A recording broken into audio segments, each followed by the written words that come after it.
أعوذ بالله من الشيطان الرجيم بسم الله الرحمن الرحيم. Kok kalian ini berani sekali mengumumkan kekhalifahan, mengangkat khalifah? Kok berani sekali? Apa anda tahukah syarat-syarat khalifah itu? Tidak pernah bacakah bagaimana seharusnya seorang khalifah itu mengangkat baiat kepada khalifah? Itu tidak sembarangan. Kenapa kalian ini kok berani sekali membaiat seorang khalifah? Saya bilang pertanyaan ini sudah ditanyakan kepada saya dulu waktu sekitar tahun 2000-an.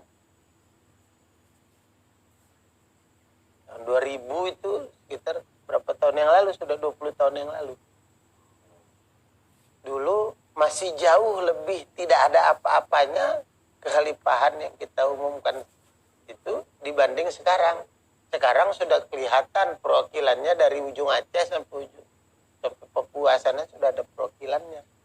Di seluruh Indonesia ini bahkan di luar negeri sudah ada perwakilannya. Dulu tahun 2000 itu belum ada apa-apanya, baru 3 tahun diumumkan. Sudah ada yang tanya begitu. Kemudian saya jawab, karena dia membandingkan dengan satu organisasi lain yang sudah usianya puluhan tahun, belum mengangkat seorang khalifah pun, sementara kita baru mulai sudah mengangkat seorang khalifah, kok berani sekali. Saya kemudian mengajak berpikir. Saya bilang, kalau ada orang yang berani, sebenarnya, kemudian kalau ada orang yang berani dan ada orang yang takut, sebenarnya yang perlu dipertanyakan itu orang yang takut, bukan orang yang berani. Kenapa kok sudah sekian puluh tahun belum berani juga mengangkat seorang khalifah? Itu kenapa? Itu yang mesti dipertanyakan. Katanya mau khilafah, tapi sudah sekian puluh tahun kok enggak ada khalifah-khalifahnya. Apakah sungguh-sungguh, apakah bohong-bohong, cuman menipu umat saja, atau bagaimana ini kok? Bagaimana kita mau bilang sama umat bahwa mereka itu betul-betul berniat mau menegakkan khilafah? Kok sudah sekian puluh tahun nggak ada khalifah-khalifahnya? Tidak seorang pun khalifah yang diangkat untuk dibaiat. Takut.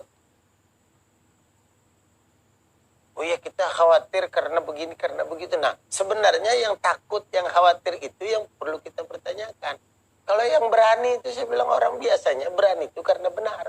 Karena dia merasa benar, dia berani. Orang kan berani karena benar. Allah bilang orang itu kalau sudah imannya kuat, cocok, amalnya soleh, nggak ada takut, nggak ada sedih. La khaufun alaihim walahum yahzanun. Kekhalifahan yang kita umumkan ini kita tidak perlu takut kepada siapa-siapa. Justru hanya kita takut kepada Allah kalau tidak mengumumkannya. Kemudian kita tidak perlu sedih. Sedih atas caci maki orang, atas hinaan orang. Tidak perlu sedih. Tidak perlu sedih juga kalau ternyata setelah kita mengumumkan kemudian bubar lagi. Tidak perlu kita sedih. Begitu bubar kita umumkan lagi. Tidak perlu sedih-sedih. Pahala lagi. Kita umumkan lagi. Kita ajak orang bersatu lagi.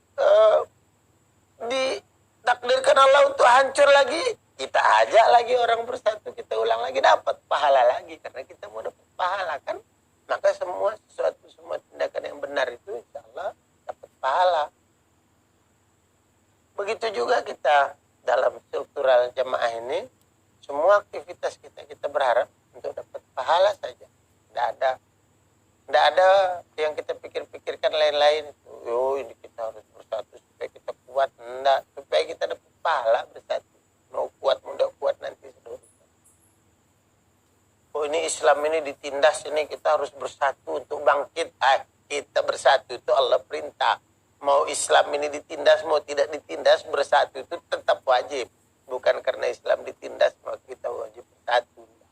Jadi karena Allah perintah bersatu, maka kita wajib bersatu, itu saja sudah. Dan bersatunya yang cocok dengan tuntunan din ini, yang dikehendaki oleh din ini, yang dicontohkan oleh Rasul dan para sahabat. Insyaallah. Selanjutnya ikhwan fillah rahimakumullah, kita yang sudah bersatu ini semoga istiqomah. Kalau tetap istiqomah kita, tidak perlu takut. Pokoknya tidak perlu takut. Apa saja ancaman itu kan tidak perlu kita takut. Kalau Allah takdirkan dengan kita melakukan apa yang Allah perintah itu, kemudian kematian menjemput kita, itu sesuatu yang sangat istimewa. Saya sering sampaikan, kita setiap hari bangun, subuh-subuh, dingin-dingin, kita mandi, kita wudhu minimal. Terus kita puasa lapar-lapar, kita tahan. Siang-siang, bolong tengah-tengah matahari, itu panas-panasnya, kita berwudhu, kita sholat lagi. Kemudian nanti malam, sore lagi orang nyantai-nyantai, kita sholat maghrib, kita sholat lagi isya, sudah capeknya kita seharian aktivitas, mau tidur sudah, belum sholat isya itu kita sholat lagi, mau apa? Mau dapat surga lah. Ini ada perintah Allah yang karena dilakukan perintah Allah itu, kemudian ajal menjemput kita, wah itu surga langsung, itu nggak pakai nunggu besok-besok. Nah, itu yang kita kejar, itu surga itu. Enggak kita tunggu nanti dulu, enggak. Insyaallah semua kita yakin kita benar, maka kita istiqomah dalam kebenaran. Kalaupun kita mati di situ, kita dapat